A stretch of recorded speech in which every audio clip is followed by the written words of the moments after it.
Hey, greetings. Michael DDA here. Thank you again for joining me. I know I say the same thing every time. You got to know who I am. We're going on a journey through Torah. Last week, so poignant for where we are in our timeline, our living timeline today. We talked about Passover.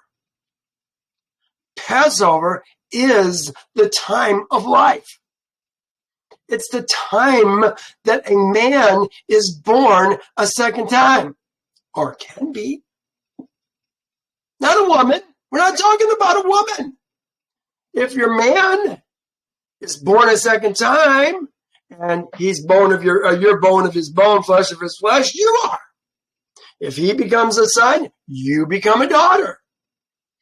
But last week, we spent almost an hour and 45 minutes, I think, going through 12 verses. 7 of those verses, where are we here? 7 of those verses were about Passover. It started like this. This is the ordinance of the Passover. And then it begins to talk about 4 different kinds of men. Here it is. We talked at length about these 4 different kinds of men. First was the foreigner or the alien. That's where most of the world is right now. They know nothing about the Creator. They know nothing about true Israel. They don't know anything about statutes, judgments, ordinances. They don't know anything. Then we've got the second person who actually bumps in and finds out about who Israel is.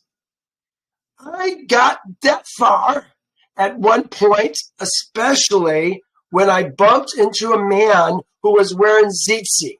You know, he was not wearing them properly. He was not an Ezra man. He thought he was one of the children of Israel because, I don't know, maybe he believed in Jesus. Somehow that makes him a child of God. You guys, we have learned lies. You have followed doctrines and traditions of men instead of truth. Right here in Yehovah's word. Toshav. I thought he has regular or semi-regular contact with true Israel. He's, this is somebody, he might be a vendor. The man I talked to, he was actually a customer. I was the vendor. He was the customer.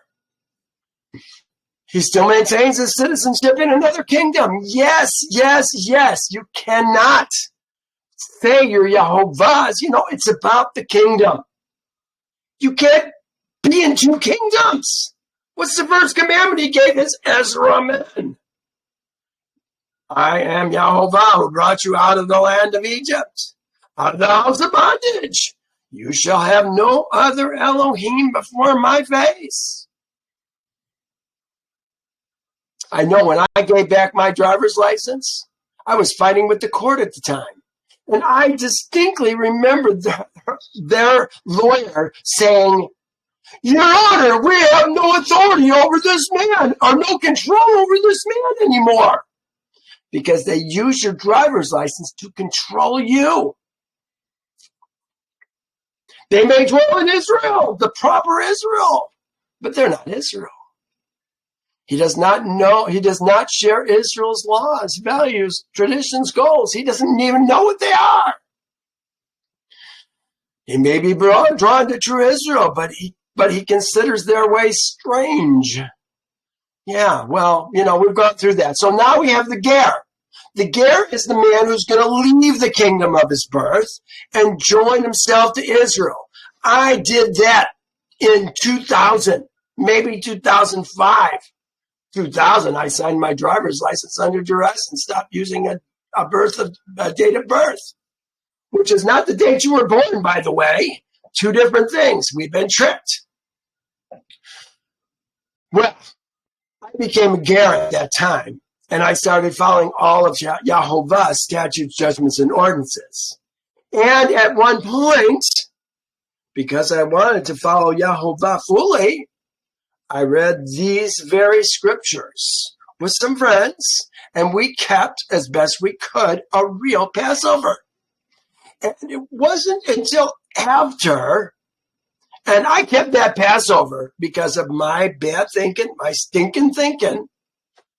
I kept that Passover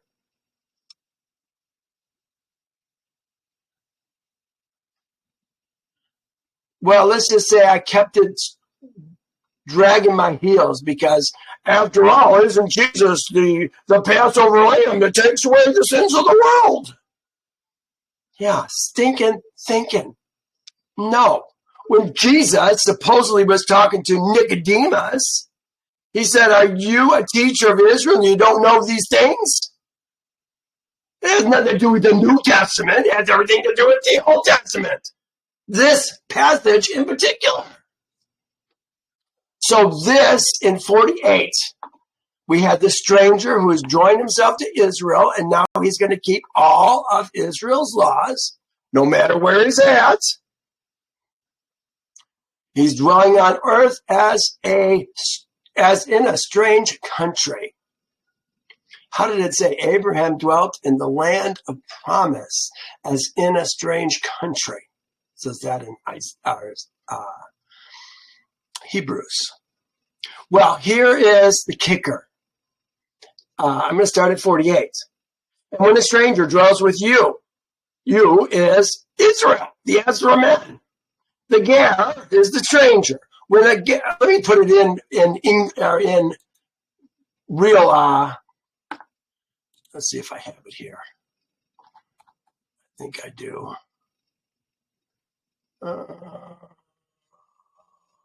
Maybe I didn't spell it out on here. I'm in the right spot. Okay, well, I'm just going to read it as here, this is my problem right here. And when a stranger, ger, I'm reading here on the right, you guys, right here.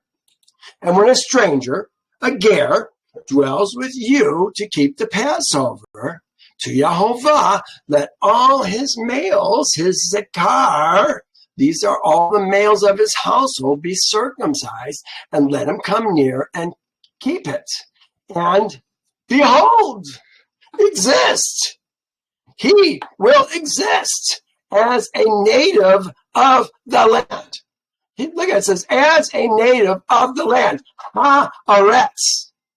As, this says the as right here, this cough. And then the Ezrach is the rest of this word.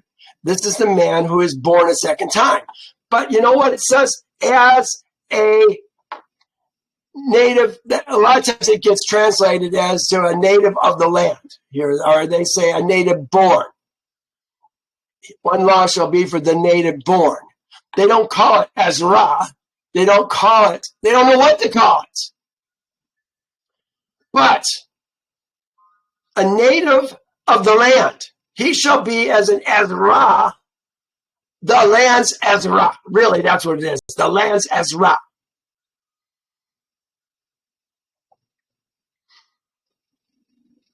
What land are we talking about?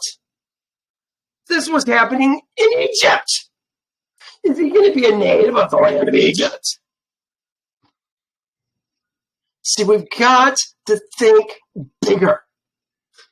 We've got to think promises of Yahovah. I'm going to take you to what is important to Yahovah.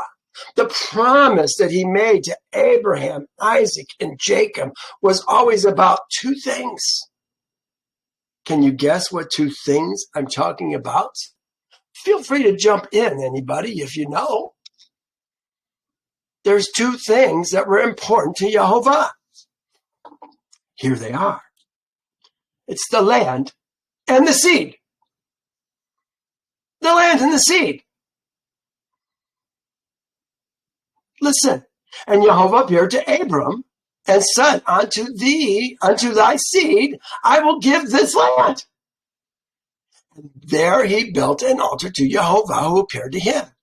For the land which thou seest, to thee I will give it, and to thy seed forever. The land that we're talking about is Israel's land. We are Ezrach of the land. Israel, from the Euphrates to the river Mitzrayim. That's a big area. And Yahovah is saving that land for us in the future. Born in the land, native of the land. Yes, it's Yahovah's land. It's Israel. That's why we read a verse last week. I don't even remember where I found it, but the wicked were dwelling in our land as if they were Ezra men. Or it just says, as if they were Ezra. No, they're not Ezra. We're Ezra. It's our land. And they said it would be returned to us. The wicked will pass, and you'll inherit the land.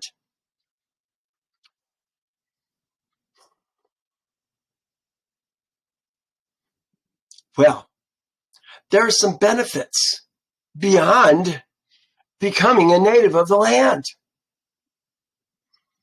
You don't really see it in this portion. So I'm going to skip ahead to the second year that we came out of Egypt, first month. It happens to be in Numbers, and it's at Numbers 9. Look what it says.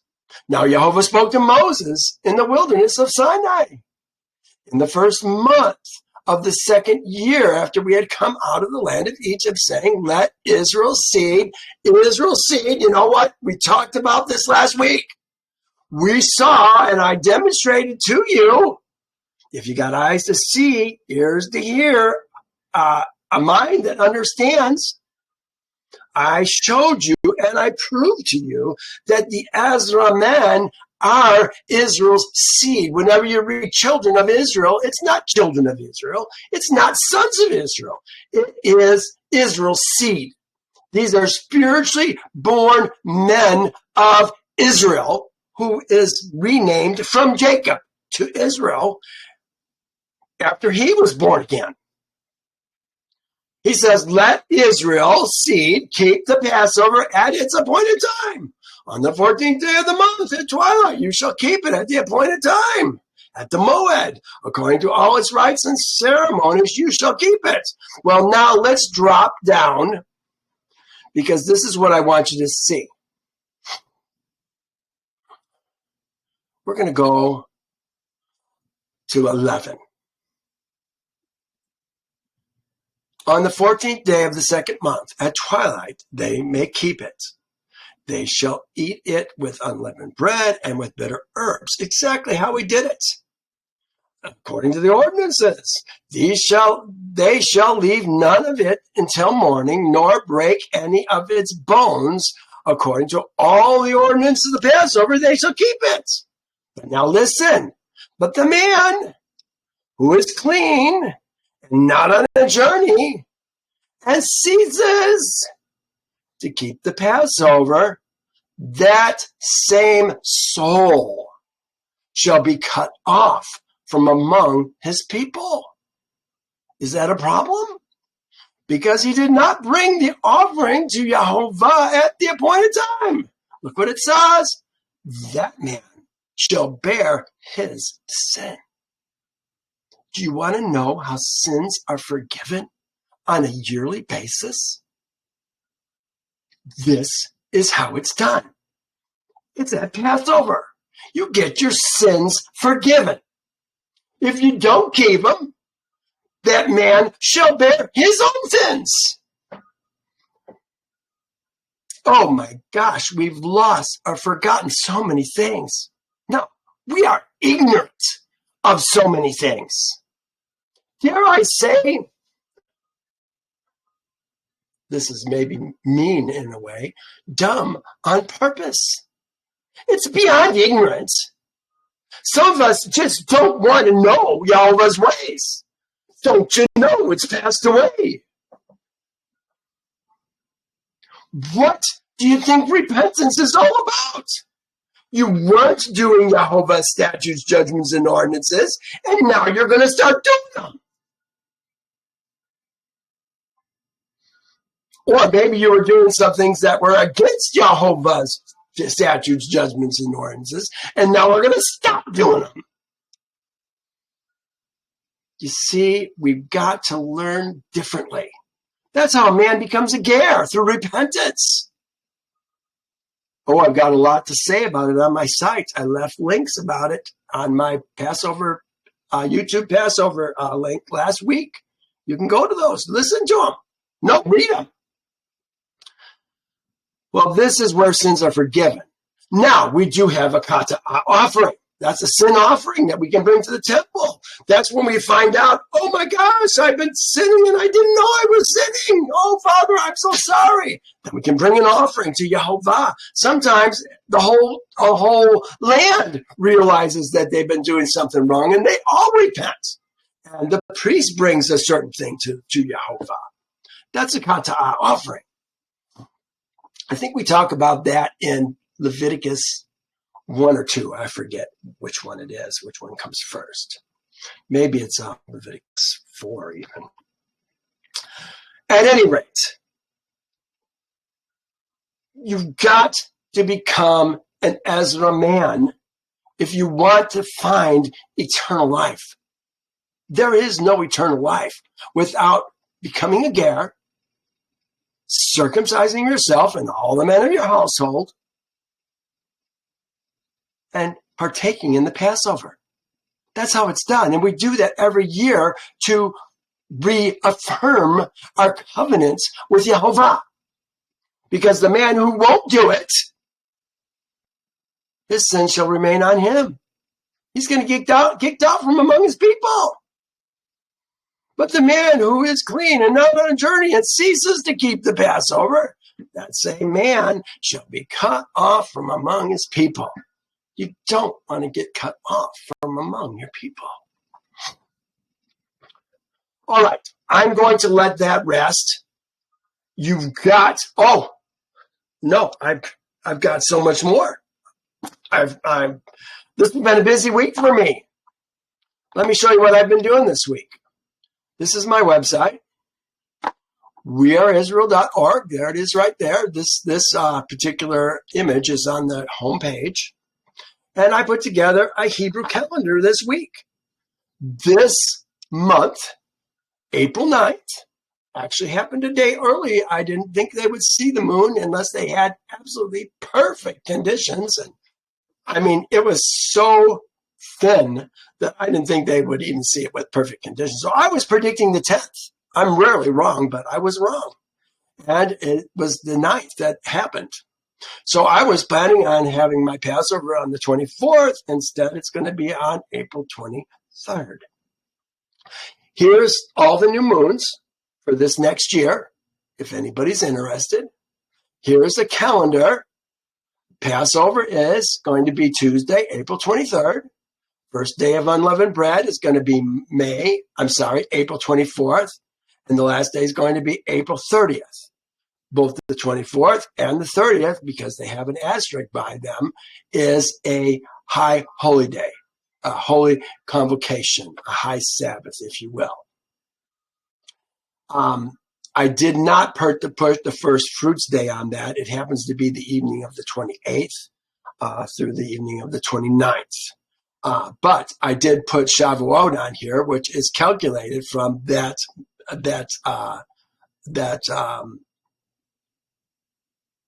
offering that we bring to Yehovah during Passover. I did mention that the moon was spotted. I did not mention that all of the land of Israel had Aviv barley in it. This is why I kept it in this month and promoted it in this month versus last month. Many did it last month, but it wasn't ready for everybody to bring their first fruits to Yehovah. And I think that's a very common mistake. So this is on my site, weareisrael.org right now. If you want to print out the calendar, here's a calendar that you can actually print out. It's a little bit of a hassle. when you open it, you got to kind of go through some of their rigmarole. Oh, I guess I've already done it today, so I don't have to go through it again. But there it is. You can just take it and you can print it out. Easy peasy. You print it out the whole year. All right. I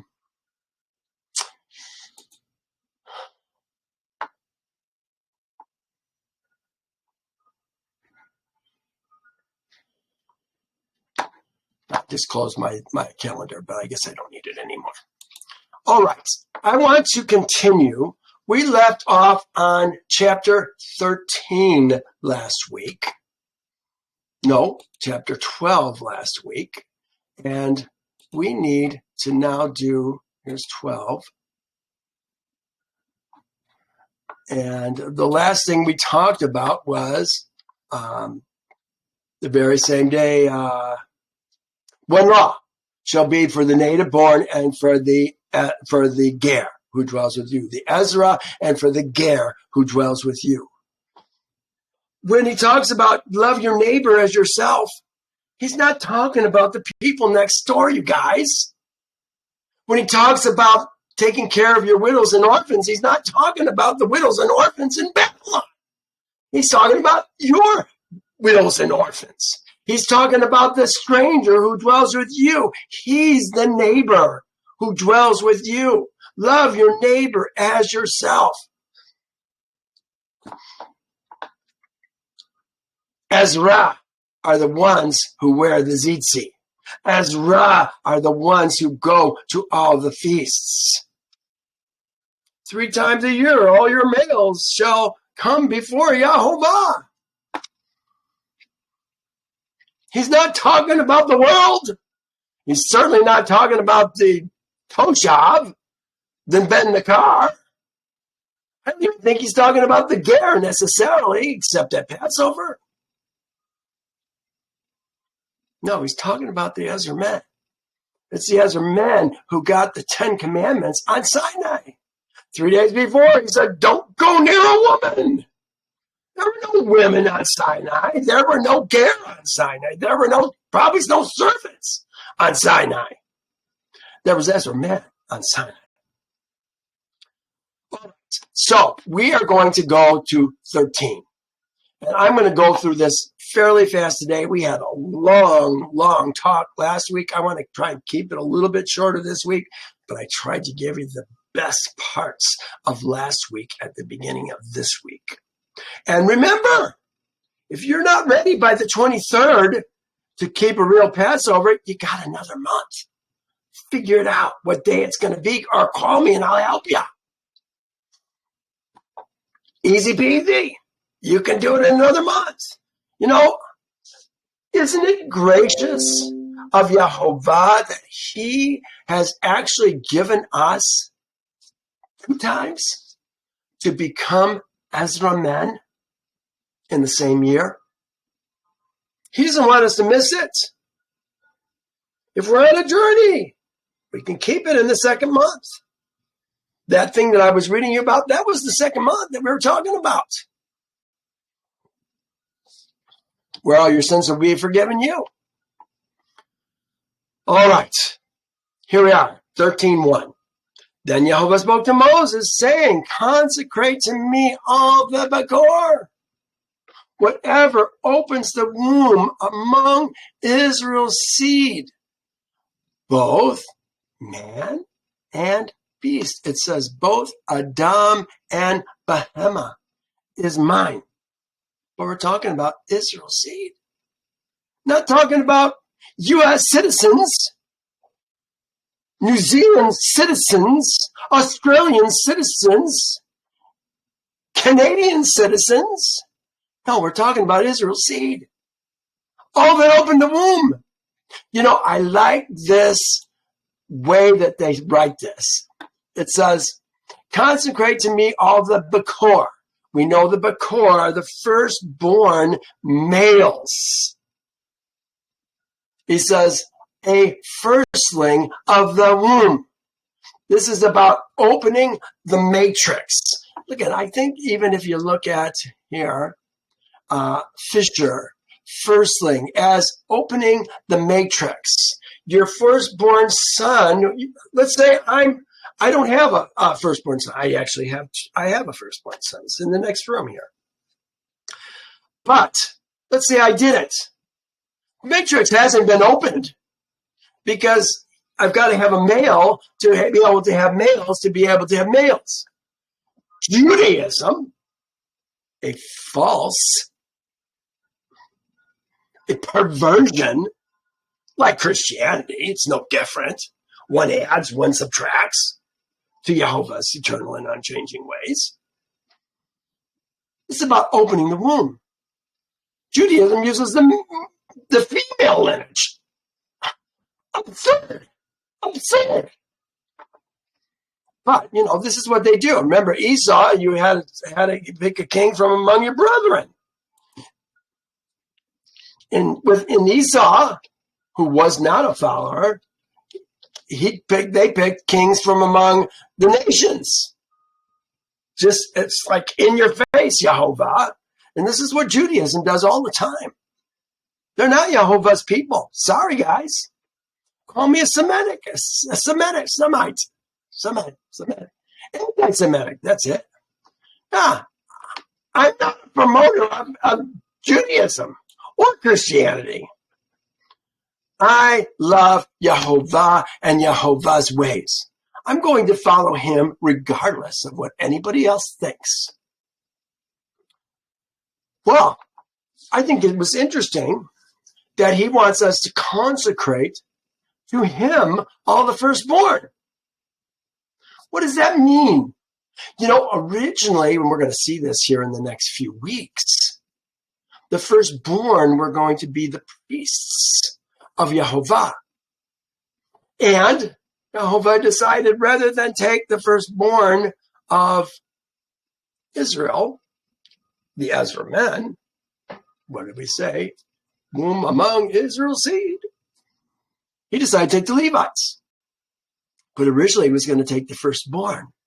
That would have been me. And Moses said to the people, remember this day in which you went out of Egypt, out of the house of bondage.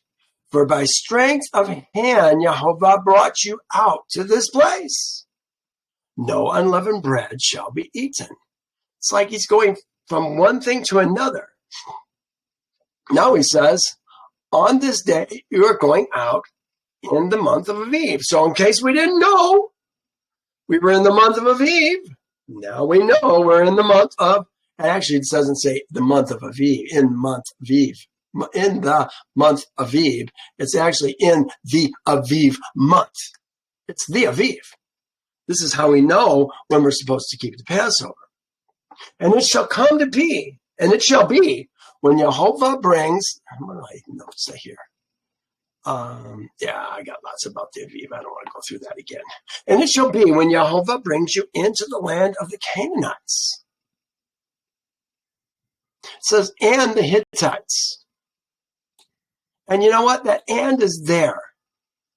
But all these, the Hittites, the Amorites, the Hivites, the Jebusites is a Hittite, are Canaanites. They're all Canaanites. So it doesn't really make a lot of sense. It almost seems like it'd say the land of the Canaanites, comma, the Hittites, the Amorites, the Hivites, and then it has the Jebusites again, the Jebusites here, and the Heth, the Jebusites. The Heth is the Jebusite. They're one and the same, so that doesn't make sense either. Which he swore to your fathers to give you, a land flowing with milk and honey, that you shall keep this service in the month. Yes, what service are we talking about? We're talking about Passover. 7 days you shall eat unleavened bread. On the seventh day there shall be a feast to Jehovah. Remember, we're on the first day of unleavened bread right now, on the 15th day of the month, which is what this day is that we're talking about. 7 days you shall eat unleavened bread, and on the seventh day shall be a feast to Jehovah. Unleavened bread shall be eaten 7 days, and no leavened bread shall be found among you, nor shall leaven be seen in your quarters. I put territories. I think sometimes we think, oh, well, I'm just going to give my crackers away to my neighbors and then I'll get them back later. Throw them away. Just get rid of it. Follow Yehovah. Unleavened bread. I just did that. Oh, I'm sorry. I'm teaching right now. Yeah. My neighbor cut her hand severely yesterday with a knife. Oh, it was awful. I did first aid for her last night. And you shall tell, and thou shalt tell thy son. Look what it says. Does it say daughter? You've got to open your eyes. Some Bibles, you shall tell your children. This happens to be, you shall tell your son. Thy son. There it is right there. Thy son. In that day, saying, this is done because of what Yehovah did for me when I came up from Egypt. Now, what are we talking about? We're talking about the Passover and the Feast of Unleavened Bread. And what's the it? It shall be a sign to you a sign to thee on thy hand as a memorial between thy eyes, that Jehovah's law may be in thy mouth. You know what? This verse, and one down below we're going to get to in a moment, is what the Jews used to do these phylacteries, the little square box that they put on their head and the things that they want to tie around their hands. No. What does that have to do with Passover and the Feast of Unleavened Bread being a sign? See, when I say a sign to you to thee on thy hand, I really think, and between your eyes, could this be about the pineal gland, I wonder? About keeping Yehovah's laws forefront in our minds? And look what it finishes, that Yehovah's law may be in your mouth.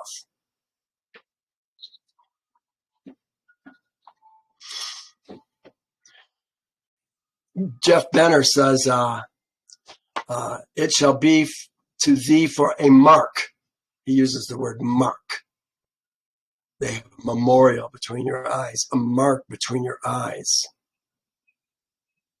A mark upon your hand as here's a memorial, as a memento between your eyes.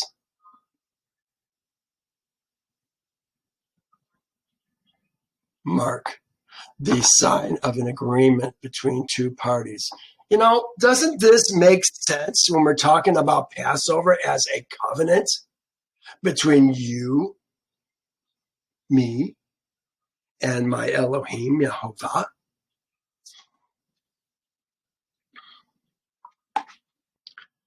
You shall therefore keep this ordinance in its season. What ordinance? We just read about it. You shall keep this ordinance in its season from year to year. Look, I read you this morning. And Yehovah said unto Moses, this is how we started, this is the ordinance of the Passover. No foreigner shall eat it. Yes, this is what we're talking about, the ordinance. You shall therefore keep this ordinance in its season from year to year, throughout your generations, as an everlasting ordinance. How many times did we read that last week? 14, 17, 24, and 42 of chapter 12. All say the same thing. And it shall be, when Yehovah brings thee into the land of Canaan, as he swore to thee and to thy fathers, not mothers, and gives it to thee. See, here we are. It's about the seed. How do we become the seed? The Ezrach men are the seed. They become seed at Passover. And now look what he's saying, that we're going to inherit the land of the Canaanites, the seed and the land, the seed and the land. We've got to understand that. and thou shalt set apart to Jehovah all that open the womb. All that open the womb. Here we are talking about the firstlings of the womb again. The Peter of the Rakam. Now they're saying it, every firstling, every,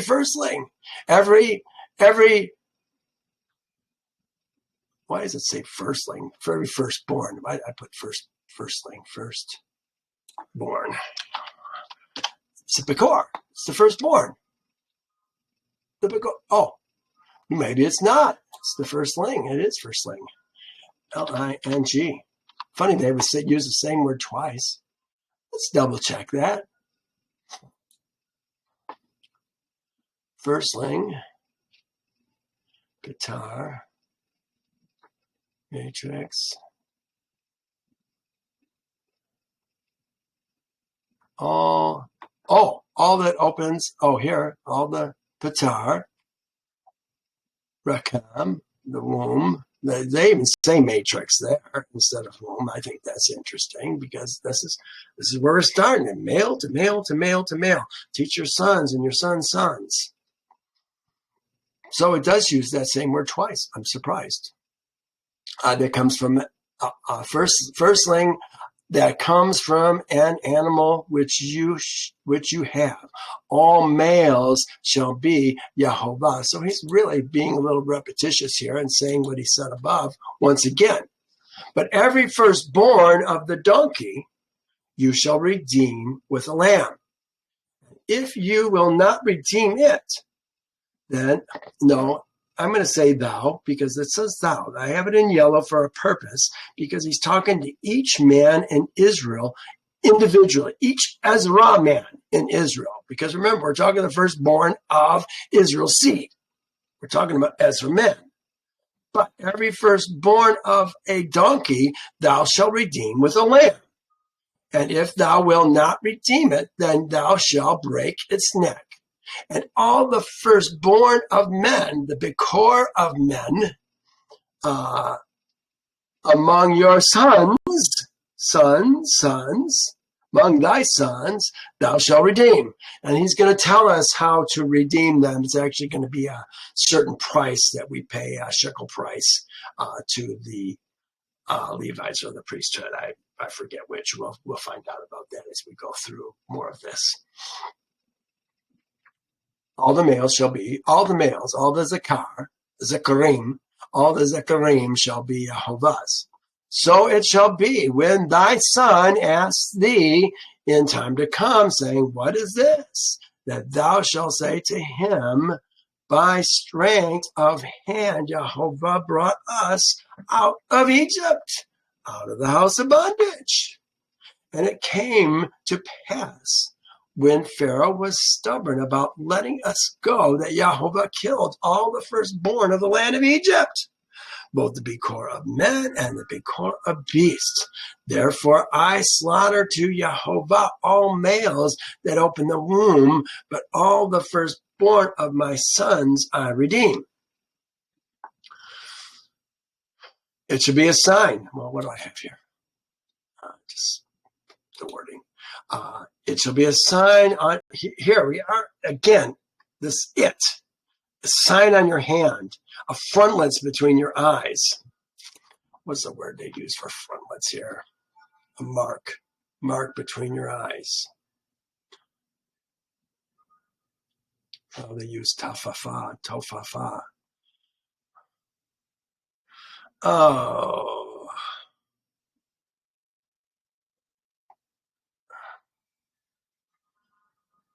All right. I'm not even going to go there. It shall be a sign on your hand and frontlets between your eyes. I really think we're talking about Passover. Get it in mind. We're thinking about Passover. We're not talking about putting some phylacteries on our head, tying up our arms. For by strength of hand, Jehovah brought us out of Egypt. Then it came to pass when Pharaoh had the people go that Elohim did not lead them by way of the land of the Philistines. Yeah, oh, this is interesting. Let me try that again. Then it came to pass when Pharaoh had let the people go. Did Pharaoh let the people go? No, I don't think he let the people go. Yehovah brought them out. That Elohim did not lead them by way of the land of the Philistines. We're going to talk about this in a bit here. Maybe I should just bring this up. Did not bring them by the land of the Philistines. Remember we talked about, I think it was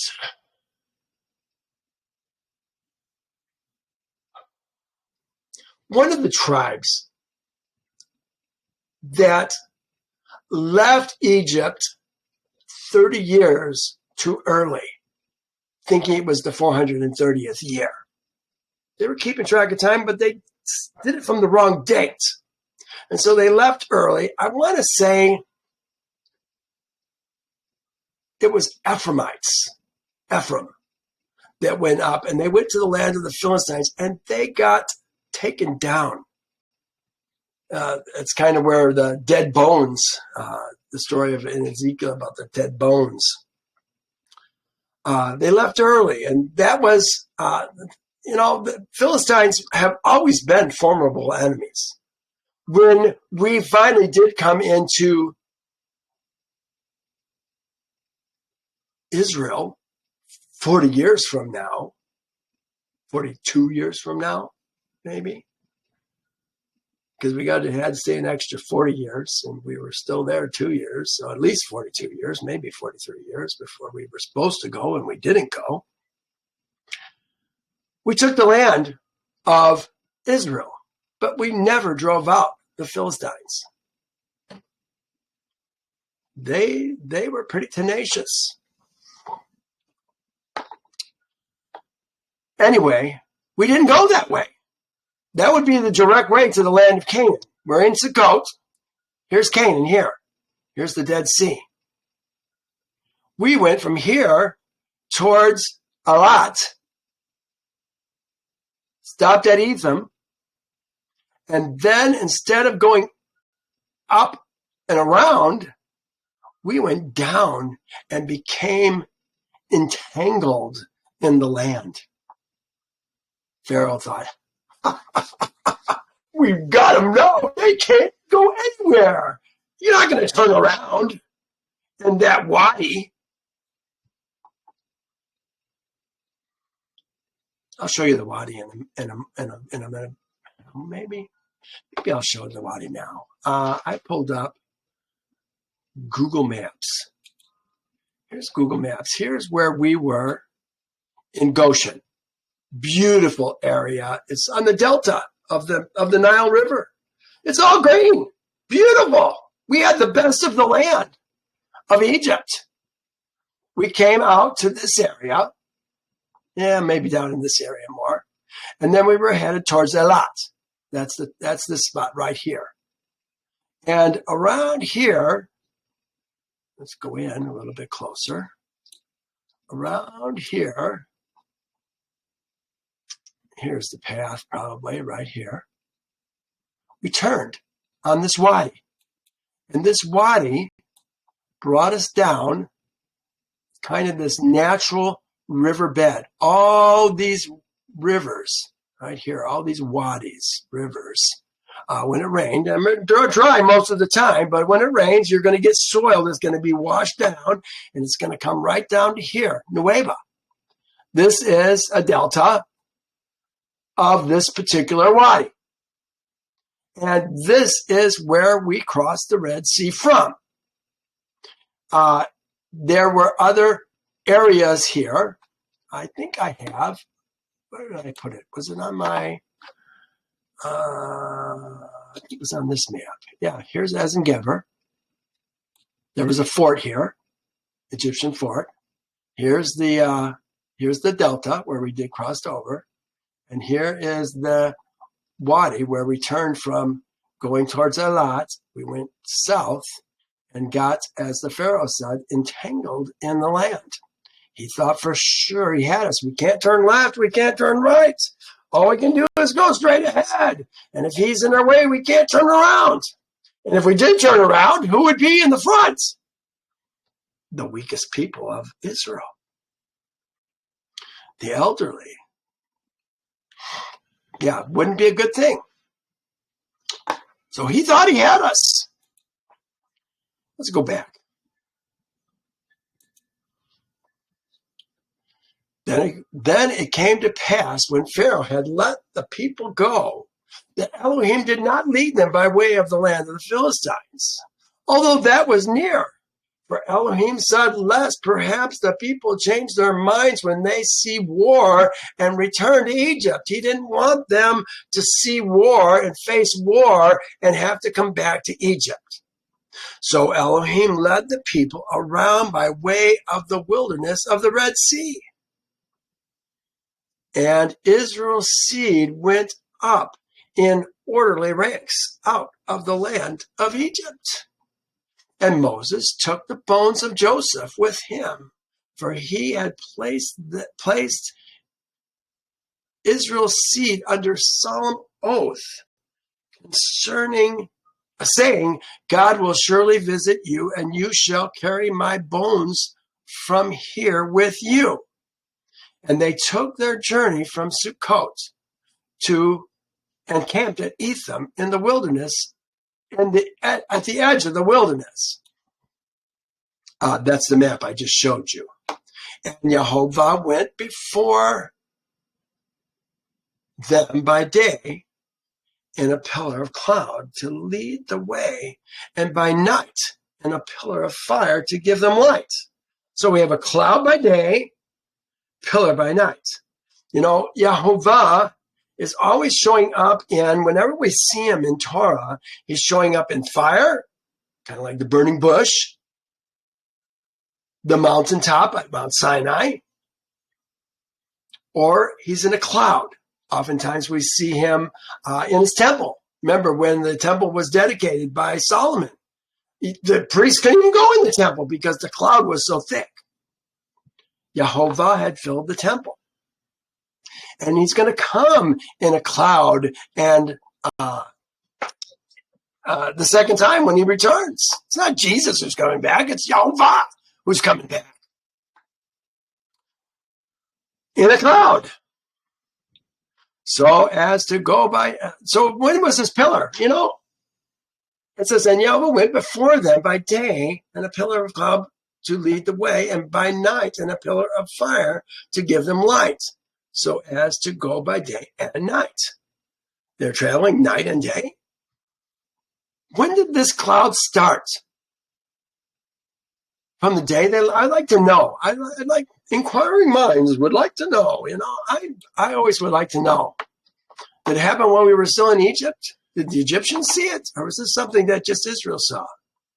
He did not take away the pillar of cloud by day or the pillar of fire by night from before the people. So when we left off from here, when we left off from Yasher, it told us that we needed to read 11, 12, and 13. Now we finished 13. And I would like to pick up where we left off in Yasher and run that until we see where we need to start Genesis chapter 14. It's not long. And I'll try to be as fast as I can. Here we are. This is where we left off. Oh, no, we didn't leave off here. Let's go up a little bit. Here we are. This was the last of the plagues. Plague number 10. And the days of darkness passed away, and Jehovah sent Moses and Aaron to Israel's seed, saying, celebrate your feasts and make your Passover. You know, it almost makes it sound like they already knew about the feast and they understood the Passover. For behold, I come in the midst of the night amongst all the Egyptians, and I will smite their firstborn, from the firstborn of Adam to the firstborn of Bahama, beast. And when I see your Passover, I will pass over you. And Israel's seed did according to all Yehovah had commanded Moses and Aaron. Thus they did that night. And it came to pass in the middle of the night that Yehovah went forth into the midst of Egypt and smote all the firstborn of the Egyptians, from the firstborn of man to the firstborn of beasts. Yasher is going to talk about, well, here we're talking about the firstborn and opening the matrix. These are all things that we've talked about already. And Pharaoh rose up in the night, he and all his servants and all the Egyptians, and there was a great cry throughout Egypt in that night, for there was not a house in which there was not a corpse. You know, when I first read this, there was not a house that there was not a corpse. My little mind was thinking about the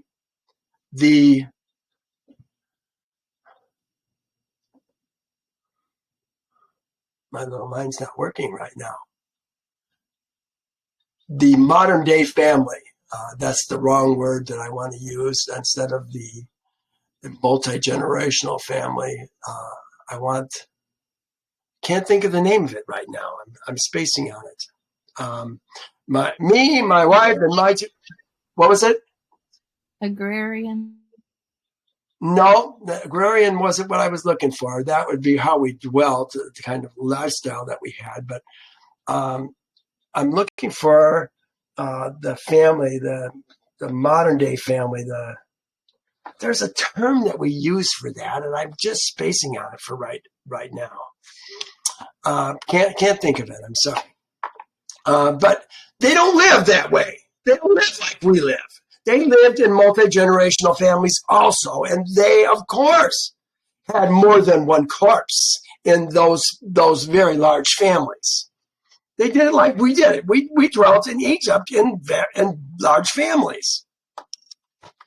As an agrarian lifestyle, you know, I want my gates in the future to be for my sons and my sons' sons. I want multi-generations. So if we have a widow among us, we take care of the widows. If we have orphans because one of the men's died, we're going to still take care of the widows and the orphans. We don't understand the big picture. We try to understand it in this idea of the modern day family that we all live in.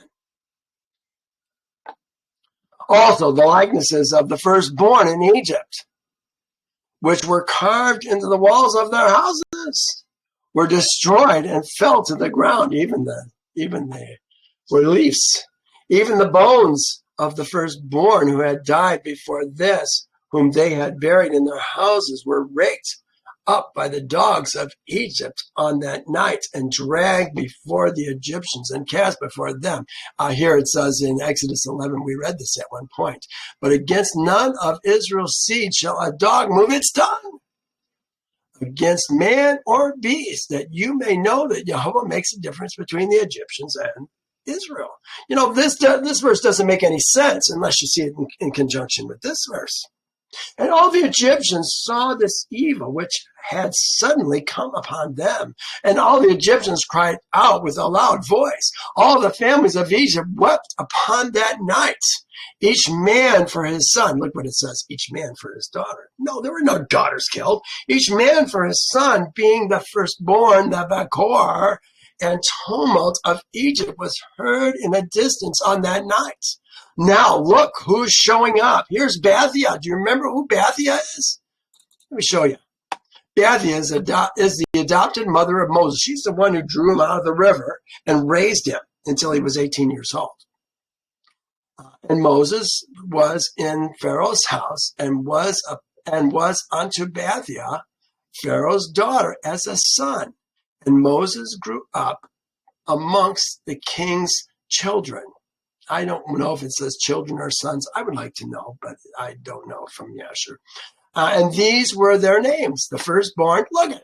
Here is the king's children. Well, it must be children because here's the names. These are I guess it's in a different portion. And these are their names. The firstborn, Othri. The secondborn, Atticum. Adikam is the current Pharaoh, the one that Moses is dealing with. And the third, Morian. I wonder if that's where we get the word moron from Morian. I'll bet it is. And their sisters, the name of the elder was Bathia, and the name of the younger, the other, was Akuzia. So Bathia was the firstborn, is a Bekorah, not a Bekor, a Bekorah. And Athri was the true firstborn, Bekor. He's the Bekor. You can bet he's going to die that night. So now it says, and Bathia, the daughter of Pharaoh, went forth with the king on that night to seek Moses and Aaron in their houses. And they found them in their houses, eating and drinking and rejoicing with all Israel. Eating and drinking and rejoicing. They had been saved from the plague that went throughout Egypt. They're rejoicing. Nobody died. And Bathia said to Moses, is this the reward of the good which I have done to thee, who have reared thee and stretched thee out, and thou hast brought this evil upon me and my father's house? And Moses said to her, surely 10 plagues did Jehovah bring upon Egypt. Did any evil accrue to thee from any of them? Did one of them affect thee? And she says, no. What's he asking? Is he asking if the frogs or the plagues or any of those things? How about darkness? Did you not even get darkness? She says, no. And Moses said to her, although thou art the firstborn, she's not the firstborn. We just saw she was the Bekorah. The other brother was the firstborn to thy mother. Thou shalt not die. No evil shall reach thee in the midst of Egypt. And she said, what advantage is it to me when I see the king, my brother, and all his household and subjects in this evil, whose firstborn perish with all the firstborn of Egypt? And Moses said to her, surely thy brothers are thy brother and his household, brother the king, and his household, and subjects, the families of Egypt, would not hearken to the words of Jehovah. Therefore did all this evil come upon them. It's their own fault. They didn't want to listen. And Pharaoh, king of Egypt, approached Moses and Aaron. Isn't it interesting? The last thing that they said when they talked to one another, Moses and Pharaoh, it was this. And Pharaoh said to him, get away from me. Take heed to yourself and see my face no more. For in the day that you see my face, you shall surely die. So now, Moses isn't coming to him. He's coming to Moses.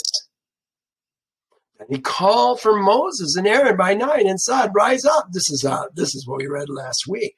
Rise up and go among my people. Go out from among my people, both you and Israel's seed, and go serve Jehovah as you have said. I said, it looks like Moses did not return to Pharaoh, but rather Pharaoh returned to Moses instead.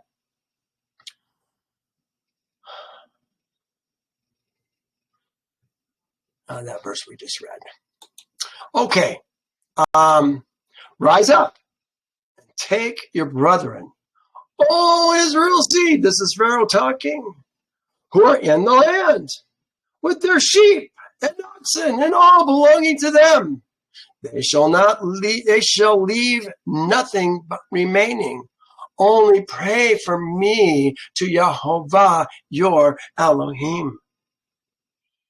You know, I think I told you weeks ago that Adikam was going to die in the Yam Suf, the Red Sea. And I think I'm incorrect, because I think Pharaoh is going to be the only man in Egypt who is actually going to be left alive after the Red Sea closes on those men in that 10-mile stretch. We're going to find that out for sure.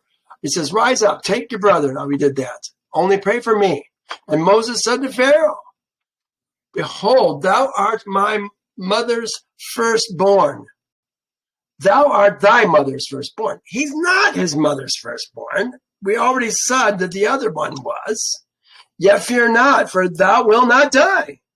For Jehovah has commanded that thou shalt live, in order to show thee his great might and strong outstretched arm. Yes, he's going to see the great and mighty arm of Jehovah. My arm's not near as mighty as Jehovah's. But as his Shelakim, I could be like Moses. All right. And Pharaoh ordered Israel's seed to be sent away. And all the Egyptians strengthened themselves to send them, for they said, we are all perishing. And the Egyptians sent the Israelites forth with great riches, sheep, oxen, precious things. Like they had a whole lot of sheep and oxen and precious things. Well, they had precious things, but certainly didn't have a lot of livestock. And precious things, according to the oath of Jehovah, the oath, the words of Jehovah between him and his father Abraham. What words are we talking about? Here it is right here. I found it. What Jehovah says he will do. Then he said to Abram, know certainly that your descendants will be strangers in the land that is not theirs, and will serve them, and they will afflict them 400 years. And also the nation my nations whom they serve, I will judge. Afterwards, afterwards they shall come out with great possessions. So here's the great possessions that they're coming out with. What's that? And Israel's seed delayed going forth at night. And when the Egyptians came to them to bring them out, they said to them, are we thieves that we should go forth at night? So they were trying to send them out at night. No, they said, we're not going out at night. We're not thieves. We're going out in the morning. And Israel's seed asked of the Egyptians vessels of silver, vessels of gold, and garments. And Israel's seed stripped the Egyptians. And Moses hearkened and rose up and went to the river of Egypt, and brought up from thence the coffin of Joseph, and took it with him. And Israel's seed also brought up each man from his father's coffins with him, and each man the coffin of his tribe. That makes me think that they possibly took not only Jacob and Jacob's sons, but all the men who died in Egypt during that 210 years. And we're going to see that 210 years in this very next little read that we're going to do before we close. My question is, what did they do with all these coffins for 40 years in the wilderness? If they took, it's one thing to take Jacob and 13 sons. I say 13, well, probably 14 really, because Joseph would be one of them. 14 sons. What did they do with them? And if they took other men who died in Egypt, that's a lot of coffins. Just manhandling all those would be hard. All right, let's move on. I want to cover 14 verses. And Israel journeyed from Ramses to Sukkot, about 600,000 men on foot, besides the little ones. Look what it says, and their wives. Torah never says that. Torah just says 600,000 Gabor on foot, besides their children. Doesn't say wives. Also a mixed multitude, mixed heads of families, went up with them, and flocks and herds, even much cattle. And the sojourning of Israel's seed, who dwelt in the land of Egypt in hard labor, was 210 years. Keep in mind, this says 210 years. We were only in hard labor for half of that time. Melal took over about our 100th year in Egypt when Joseph died. Or maybe it was the Pharaoh who knew Joseph was still loyal to Israel. But his son, Melal, who took over around our 100th year in Egypt, he was awful. He ruled for 97 years, 98 years maybe. And then his son was even worse. Fortunately, we only had to deal with him for 4 years. But it says 200 years.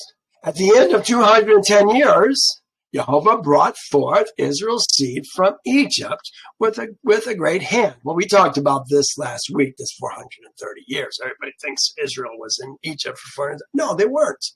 You're wrong. And Israel's seed traveled from Egypt to Goshen. From Egypt and from Goshen, from Ramses, and encamped at Sukkot. So we were in Egypt, we were in Goshen, and we were in Ramses, and encamped in Sukkot on the 15th day of the first month, first day of unleavened bread. And the Egyptians buried all their firstborn whom Jehovah had smitten and the Egyptians buried all their firstborn whom Jehovah had smitten, and all the Egyptians buried their slain for 3 days. That was a lot of men. And Israel's seed traveled from Sukkot and encamped at Etham, at the end of the wilderness. I think that sign that I showed you, where was it? There it is. Here's Etham right here, at the end of the wilderness. Maybe it was the entrance of the wilderness, perhaps. At the end of the wilderness. And on the third day, after the Egyptians buried their firstborn, many men rose up from Egypt and went after Israel to make them return to Egypt, for they repented that they had sent the Israelites away from their servitude. And one man said to his neighbor, surely Moses and Aaron spoke to Pharaoh, saying, we will go 3 days' journey into the wilderness and slaughter to Jehovah our Elohim. Now therefore, let us rise up early in the morning and cause them to return. And it shall be that if they return with us to Egypt, to their masters, then shall we know that there is faith in them. But if they will not return, then we will fight with them and make them come back with great power and a strong hand. Now look at this. And all the nobles of Pharaoh rose up in the morning and went with them about 700,000 men. 700,000 men. And they went forth. Remember, Egypt has 600,000 men.